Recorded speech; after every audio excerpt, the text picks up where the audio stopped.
não viveu esses dias. Eu sei, eu vi. Quando tu pensaste tal coisa assim assado, e no teu coração tu disseste, não era na boca não, era no coração. E no teu coração tu disseste, falava, mano, falava o que eu tinha pensado, desgrama. E eu ficava exposta. E sabe, a autoridade profética era tão forte, tão forte, tão forte. E o meu desejo de intimidade com Deus era tão forte, tão forte, tão forte, que ela dizia assim, não foi assim que tu disseste, mesmo exposta. Sabe o que eu tinha que fazer? Vai, sim. Quantos cultos eu chorei amargamente por falhas que cometi e que pensei, qualquer um comete essas falhas, o que que tem? Quantos erros, quantos tropeços no caminho eu dei e eu pensei, isso nem é considerado, isso nem é pecado. E Deus dizia, de fato não é pecado, mas não cabe na nossa intimidade. E aí você começa a ter que aprender a fazer uma escolha. Quer intimidade? Então vai ter que aguentar o confronto. Aí você pensa, e aquele que prospera no seu caminho quando está virado na lama? Eu me lembro de uma amiga minha. Essa amiga, uma pessoa se levantou contra ela. Nada aconteceu com essa pessoa. Ela entrou numa campanha de oração e ela começou a dizer, Deus, por que com fulano tu não fala nada? E eles eram da mesma igreja. E comigo tu vive me corrigindo, vive falando. Profeta vive me apertando. Com o outro Deus não falava nada, mas com ela Deus dizia, desce, perdoa, libera. E aquilo indignava ela. Aí um dia ela entrou no quarto de oração e ela disse, Senhor, por que com ele o Senhor não fala? Mas comigo o Senhor está me estreitando, está me apertando. Eu nem sou o ofensor, eu fui a ofendida. Porventura o Senhor não é justo? E pá, indagando ali com Deus. Ela disse que ouviu o Espírito de Deus dizer para ela, para o quê? Para de reclamar o que eu estou pedindo, falando e exigindo de você. Aí ela dizia, mas com ele o Senhor não fala. E ela dizia, ele dizia, isso deve ser motivo de você glorificar o meu nome. Por quê? Porque contigo eu falo, eu estreito, com ele eu já não falo há muito tempo. Sabe o que é isso? Se Deus está te estreitando em uma área que você pensou que poderia passar batido, é porque Ele não abre mão do nível de intimidade no relacionamento que Ele quer viver com você. Levanta a mão direita para o céu, porque eu estou sentindo uma unção poderosa para despedaçar julgos antigos nesta noite pela palavra. Bora, meu filho, levanta essa mão mais alto que você puder, coloca a outra na mesma envergadura, vai. Quando eu disser 3, você vai ser profeta de Deus para a vida de alguém. Você vai abrir os braços em volta de uma pessoa e vai dizer para ela, aguenta o confronto, porque a intimidade com Deus vale a pena. Eu vou repetir, você vai dizer, aguenta o confronto, porque a intimidade com Deus vale a pena. É 1, é 2, é 3, vai, aguenta, bota a mão nessa pessoa e diga, aguenta, porque relacionamento com Deus vale a pena, intimidade com Deus vale a pena, desfrutar de um ambiente com Ele vale a pena. Deixa Ele te cobrar, deixa Ele te estreitar, deixa Ele te espremer, vai valer a pena, vai valer a pena. Deus não quer raso, não é para ser superficial. Tem coisa que todo mundo faz, mas Deus me trouxe hoje aqui para dizer, você não! Você estava de boa querendo ser um crente super light. Nada a ver, nada a ver, nada a ver, nada a ver. Aí o Espírito Santo me trouxe aqui para te ver e dizer, com você não, tudo a ver.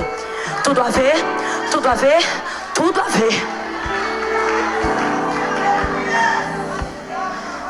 É na mesma envergadura. Sabe por que ele chorou amargamente? Porque ele sabe que há uma afinidade de um relacionamento que foi estreitado ao longo de 3 anos e meio de discipulado. Pedro não é tratado como multidão. Preste atenção nisso.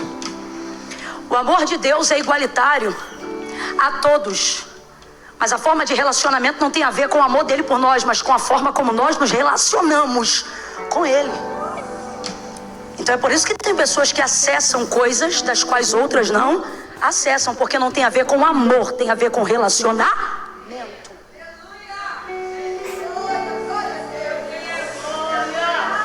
E tem gente que entrou hoje aqui pensando, foi nem pecado. E Deus está dizendo, porque eu te estreito antes de você pecar. Porque de você eu não tolero passivamente nem mesmo algumas falhas. Chorou amargamente, não dava nem para pedir perdão, porque Jesus morreu, entregou o seu espírito. Só que não dá para saber o que é mais difícil. Se é não poder me retratar a alguém que indiretamente, ainda que não intencionalmente, mas eu ofendi, ou se é saber que essa pessoa vai voltar e eu vou ter que vê-la, sabendo que ela e eu sabemos que eu era de quem ela mais esperava e foi a primeira que a abandonei no momento que ela mais precisava. Não dá para saber o que é pior. Você sabia que o Steve Jobs não deixava que os filhos dele usassem o iPad em casa? Pois é. Resumo da ópera. Aí você pula comigo pro último capítulo que nós lemos em João. Ali vai mostrar que Jesus já ressuscitou dentre os mortos. João capítulo 20. Primeiro dia da semana, sendo ainda escuro, Maria Madalena e as outras foram até a sepultura. Anjo sentado na pedra, porque procura viventes entre os mortos. Ele não está aqui. Ele já ressuscitou. Jesus levantou. Maria não entende o que está acontecendo na hora. Acha que roubaram o corpo do Senhor. Vai correndo chamar quem? Pedro e João, os mais próximos. Vem Pedro e João. João corre mais apressadamente, mas deixa Pedro passar, porque a proeminência de liderança está com Pedro.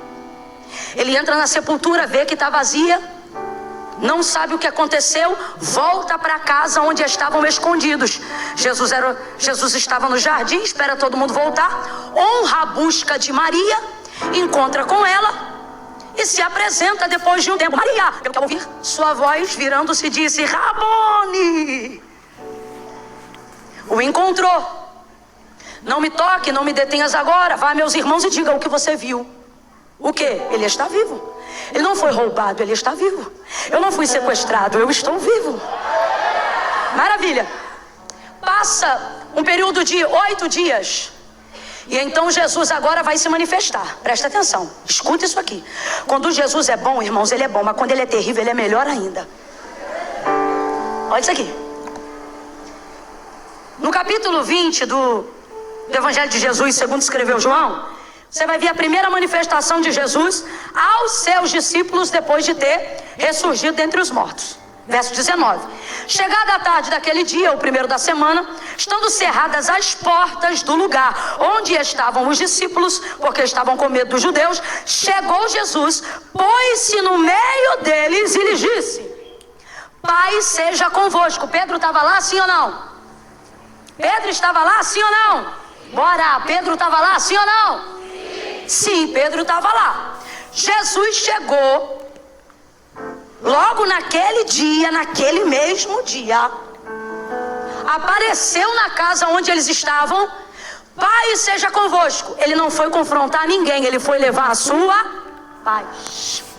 Você tem que entender que diferente de qualquer julgador e de qualquer confrontador que quer se aproveitar do seu erro para parecer mais santo do que você, Jesus não te confronta roubando a tua paz. Não, primeiro ele te dá paz para conversar com você. Jesus não precisa tirar a tua paz para conversar com você. Gente sem paz não consegue desenvolver uma conversa civilizada, equilibrada, consciente. A primeira coisa que Jesus ministra sobre a vida de quem ele ama, ainda que ele vá confrontar, é paz. Camila, eu não estou entendendo. Você vai entender. Essa inquietação, essa angústia que você está vivendo é a consequência do erro que você cometeu e não da cobrança de Jesus. Deus me trouxe hoje aqui para dizer isso para alguém. Quem está roubando a tua paz não sou eu, é a tua consciência. Quem está te desvirtuando do propósito não sou eu. Eu não te condeno, eu te perdoo, mas a tua consciência te castiga. E nessa hora a gente descobre que é muito mais servo da nossa consciência do que servo de Deus. Vou repetir.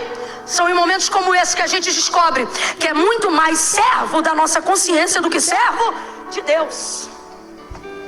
Sua consciência tem razão em muitas coisas, mas ela não pode ter poder de determinação sobre as coisas que Deus liberou sobre você. Vou te explicar.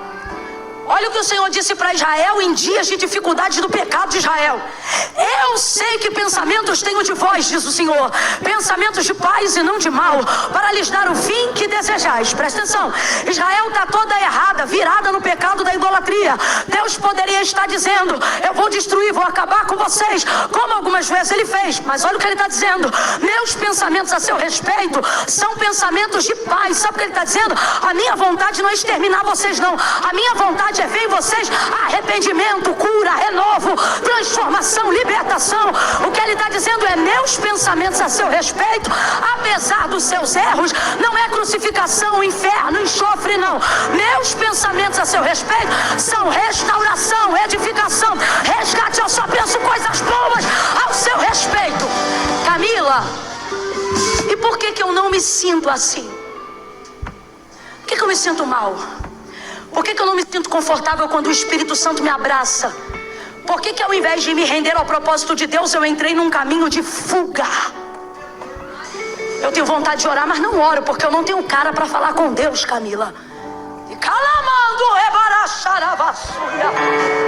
Eu tenho vontade, por exemplo, de hoje, aqui e agora, Camila, entregar minha vida para Jesus e dizer, Pai, estou de volta à tua presença. Mas quando eu me lembro de tudo que eu fiz e do que eu estou fazendo, eu não tenho cara para isso. Sabe por quê? Porque você se tornou escravo da sua consciência. E quem se torna escravo da consciência se torna carcereiro de si próprio. Vou falar bem rasgado que é para todo mundo entender. Você e eu somos tão egocentristas. A gente se acha tanto, mesmo quando tá mal. A gente se acha tanto. Acha que a gente pode consertar nossa própria vida. Acha que a gente pode aplanar os próprios caminhos. Porque você pensa, se eu identifico o erro, posso consertá-lo. Só que não é tão fácil assim.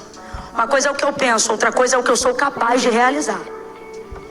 E Jesus deixou tão claro que não tinha porquê a gente brigar tanto com a gente mesmo, porque Ele mesmo disse, ora, sem mim. Mas não, a gente quer ser mais santo do que os outros. E sabe como a gente faz? Primeiro eu vou arrumar minha vida. Primeiro eu vou arrumar minha casa. Primeiro eu vou organizar tudo que está fora do lugar. Primeiro eu vou casar. Primeiro eu vou renunciar a tal coisa, largar tal vício, quebrar tal aliança, me desfazer de tal ciclo tóxico com tal pessoa. Primeiro isso, primeiro aquilo. Só que preste atenção. Quando você vê Jesus falando sobre a sua entrada na vida de alguém, utilizando o exemplo da porta do coração, olha o que ele diz, eis que estou à porta aí. Se alguém abrir, eu vejo Jesus nestes dias batendo na porta do coração e vejo do lado de dentro a gente com a chave na mão, doido para abrir a porta. Só que a gente diz para ele, deixa eu arrumar a casa primeiro. Só que o que nós precisamos entender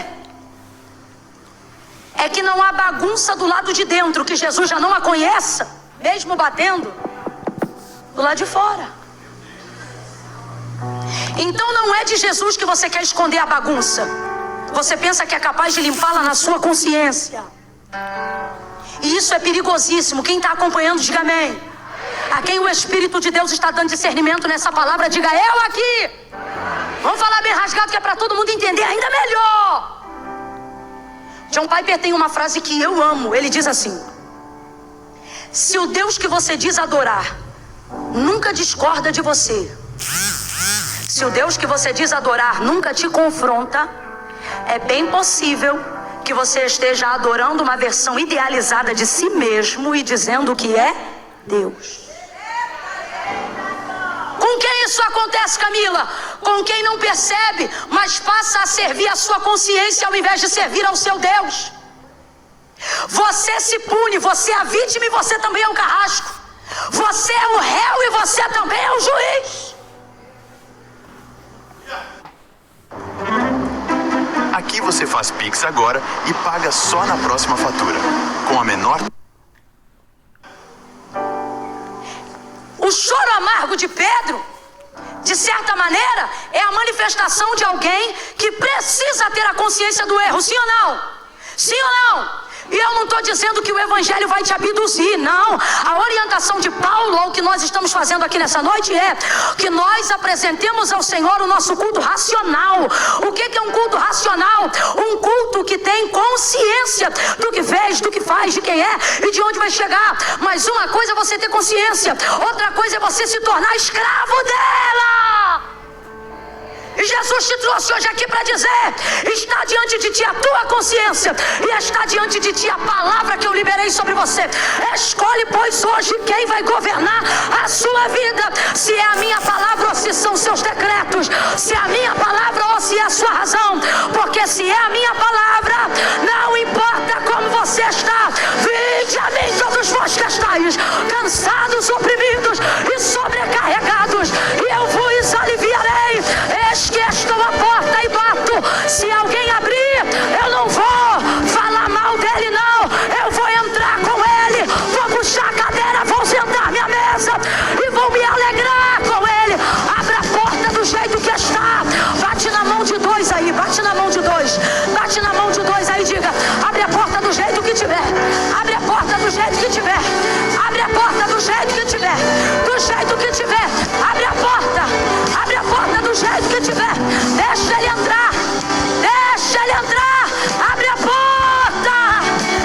Não sirva mais a sua consciência do que você é capaz de servir ao teu Senhor. Eu sei que pensamentos tenho de vós. Você não sabe quem você é, você só está medindo como você está. Sua consciência não é o aferidor do seu destino, é a aferidora do seu momento.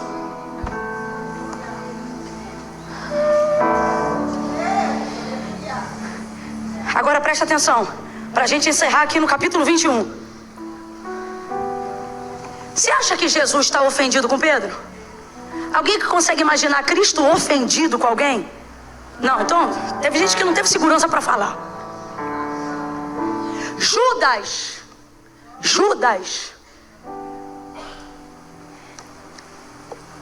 o traiu por algumas moedas. Jesus recebe Judas no Getsemane. E ele não diz: a que vieste, sua naja, sua cobra cascacu. Não, olha o que ele diz: amigo. Você consegue imaginar um Jesus hipócrita? Fala pra mim, é deboche ou é verdade? Ele está debochando ou é verdade quem ele é? Jesus, ele tem o... Ele tem não, ele é. Jesus, ele é a chave do cristianismo. E pra mim, tá? A chave do cristianismo, dentre muitas coisas, uma delas, principal, é não permitir que as pessoas não foram com você fazer com que você deixe de ser quem Deus quer que você seja. Para mim, essa é a chave. E eu vejo essa prova em Jesus, ó. Judas, traidor, vacilão, teve oportunidade de arrependimento na celebração daquela ceia, daquela mesma ceia. Não confessou. Jesus falou: então o que tens a fazer, faz-o logo. Filho da perdição. Foi lá, traiu, beijou Jesus no rosto. Que é isso? Jesus olha para ele e diz: a que vieste, amigo? Quem tem problema com Judas é você. Jesus? Não tem problema nenhum com Judas, não. A que vieste, amigo? Sabe o que ele está dizendo? O que você fez contra mim não muda quem eu sou. Eu sou amigo. Não muda quem eu sou para você. Ouça isso. Não muda quem eu sou para você. Se Judas, que fez muito pior, ele chamou de amigo, aí eu vou te perguntar: aquele a quem ele elegeu como um dos principais discípulos, ele está ofendido com ele? Aquele que foi alvo da sua intercessão porque ele não queria perder o investimento de mentoria de 3 anos e meio de ministério. Você acha que Jesus está furioso com Pedro? Está ofendido com Pedro? Está magoado com Pedro? Tá nada, meu irmão. Não tá. Ora, se não tá, por que vai confrontar? Porque para Jesus isso não é um problema, mas se ele não confrontar, para o ministério de Pedro, será. As coisas das quais Jesus está te apertando, confrontando e te estreitando, não é porque elas são um problema para Ele, mas é porque elas serão um problema para você, se Ele não tratar. Não é sobre estar ofendido. Seus pecados não fizeram Deus amar você menos do que Ele ama agora. Acredite. Mas se Ele não confronta, eles vão acabar com você em pouco tempo. Agora olha, a primeira vez ele chega e declara paz. Paz seja convosco. Versículo 26. 8 dias mais tarde, estavam de novo os discípulos dentro de casa e Tomé com eles. Lembra? A primeira vez que ele entrou, Tomé não estava. Aí todo mundo o viu, contaram para Tomé. Tomé não creu. Quem lembra? Alguém aqui lembra desse episódio? Estou contextualizando que eu gosto de caminhar junto com vocês. Como Tomé não estava, Jesus volta naquela casa de novo para poder confrontar a incredulidade de Tomé. Aí ele aparece de novo. E o que ele diz na segunda aparição? Paz seja convosco. Eu quero dizer para você, irmãos, em Deus nesta noite, que todo confronto que Jesus te fará passar será regado da paz que excede todo entendimento. Jesus vai te dar paz enquanto te trata. Eu não estou entendendo, Camila, vai entender. Você vai passar por situações que vão até te constranger um pouco, mas vai ter alívio na alma mesmo dentro desse processo. Oh meu Deus, eu estou ministrando isso debaixo da autoridade da palavra de Deus. Assim diz o Senhor a alguém aqui nesta noite: eu estou te dando paz para começar o tratamento. Eu estou te dando paz para começar um confronto. Por que, Camila? Porque eu, diferente da maioria das pessoas que você conhece, eu vou tratar da sua dor sem te deixar traumatizado. Eu vou tratar sem te deixar traumatizada. Vou tratar sem te deixar traumatizado. Eu vou falar contigo do abuso que você sofreu, sem que você se sinta abusado. Quando eu estiver tratando, eu mexo na ferida, mas eu sou o bálsamo. Sou eu que faço a chaga, sou eu que limpo, eu que abato, eu que exalto. Receba paz, meu irmão. Receba paz para os 6 meses de 2023. Receba paz para viver confrontos sem ficar traumatizado, sem ficar sequelado. Paz, paz, a paz do Senhor. Urabaia lama darabashai, delebi de cal e a sebe de ali, tricalamando rebaia chave nuriácia. Eu tô vendo ele entrando em corações agora, pastor Samuel, e ele está dizendo: essa noite eu te dou paz. Antes de te confrontar, eu te encho de paz. Eu te dou paz. Paz para seguir, paz para confessar, paz para renunciar, paz para se tratar. Paz. Eu te dou paz. Urabaia candalamaia sai. Apareceu a primeira vez e disse: paz seja convosco. Responda aí. Pedro estava entre eles, sim ou não? Mas tratou ele de algum assunto? Segunda vez, 8 dias depois, aparece naquela mesma casa. Estão todos reunidos no mesmo lugar. Entre eles também está. Mas ele trata alguma coisa? Ele diz o que de novo? Vamos falar a verdade? Apareceu a primeira vez, não tocou no assunto e ministrou paz. Apareceu a segunda vez, não tocou no assunto e ministrou paz. Se coloca no lugar de Pedro. Por mais que seu erro tenha sido grave, o que você seria tendenciosamente levado a pensar? Não falou a primeira vez, não falou a segunda? Das duas, uma.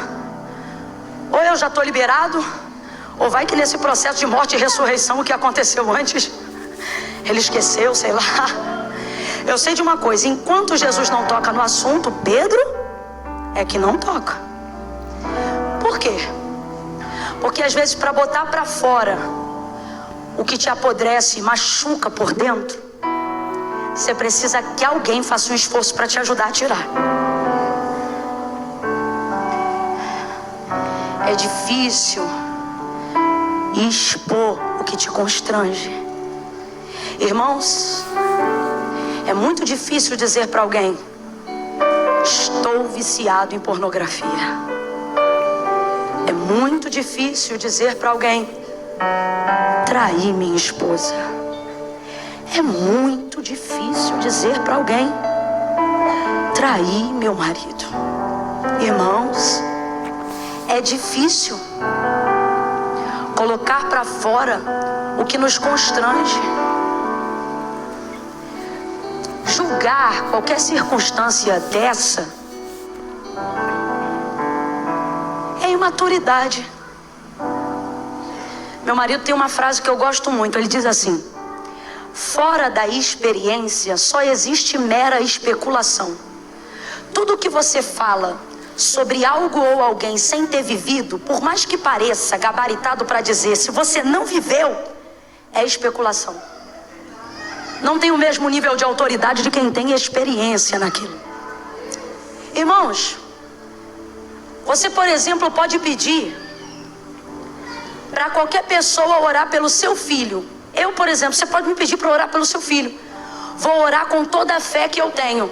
Mas se tu pedir uma mãe para orar pelo teu filho, vai ser outro nível de oração, outro nível de compaixão. Se inclusive o seu filho estiver passando o que ela já passou, aí é outro nível de oração, é mais autoridade na experiência.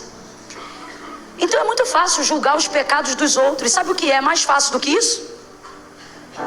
Comparar pecados. Sabe o que eu fico feliz com Pedro, dele chorar amargamente? Ele não mede nem compara o pecado dele com o pecado de Judas e de nenhum outro. Porque, irmão, quem quer conserto não compara pecado, confessa o seu. Você quer ver uma coisa que me irrita? A gente vê muito isso em rede social. Alguém manifesta algum pecado, publica tal pecado, e os comentários dos condescendentes costumam ser assim: pior é fazer tal coisa, pior é tal coisa e tal. Então agora isso é uma competição de quem faz pior? O que você pensa sobre a oração? A oração é mais do que uma conversa. É um momento que nós podemos... Não tem isso, irmão. Aquele que confessa e deixa alcançará o quê? Então Jesus vai confrontar Pedro para que ele não se sinta julgado pela própria consciência e passe a desfrutar não só da paz que Cristo dá, mas da misericórdia que ele concede. Então veja, olha o que ele vai fazer. Não fala na primeira, não fala na segunda. Gente do céu. Versículo 14 do capítulo 21. E era a terceira vez que Jesus se manifestava aos seus discípulos depois de ter ressurgido dentre os mortos. Que vez é essa? A vez que eles estão na praia. É um cenário semelhante, não é o mesmo mar, não é o mesmo lago, não é a mesma praia, mas é o mesmo cenário. É água, é barco, é rede e é não pesca, não peixe. Esse cenário lembra o quê? Lucas capítulo 5, quando Jesus foi chamar a Pedro. Quando Jesus foi chamar a Pedro, Jesus vai dar uma demonstração de poder que vai deixar Pedro impactado. Só que Jesus não foi em Lucas capítulo 5 para realizar a pesca maravilhosa.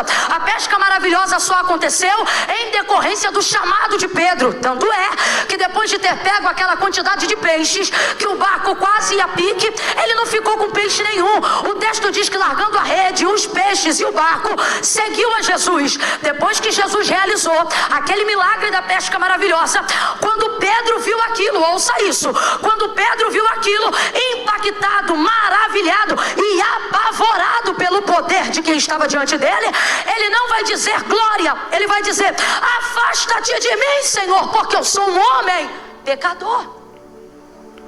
Escuta isso, sou um homem pecador. Jesus está dizendo segue-me, Pedro está dizendo o quê? Afasta, vamos lá? Jesus está dizendo segue-me, Pedro está dizendo o quê? Jesus está dizendo vem para perto, mas Pedro está dizendo o quê? É como se Pedro dissesse assim: o senhor não sabe quem eu sou. E é como se Jesus dissesse assim: não, você que não sabe quem eu sou. É como se Pedro estivesse dizendo assim: eu não posso te seguir, eu sou pecador. E Jesus está dizendo: é por isso que não sou eu que sigo você, é você que me segue, vem. Vem e tu será pescador de homens. Chamou ele, ele aceitou, tendo consciência de que era um pecador. Mas depois de 3 anos e meio de mentoria, começou a achar que estava pronto. Você leu comigo o texto da última ceia. Essa noite aqui, a oração que nós vamos fazer é: Deus, me dá a essência do coração de pescador que o Senhor viu quando me chamou. Aquela essência do início do ministério. O que isso significa? Olha para cá. No início do chamado, você não diz eu estou pronto, você diz afasta-te porque eu sei quem eu sou. E mesmo assim ele diz o quê? Vem, segue.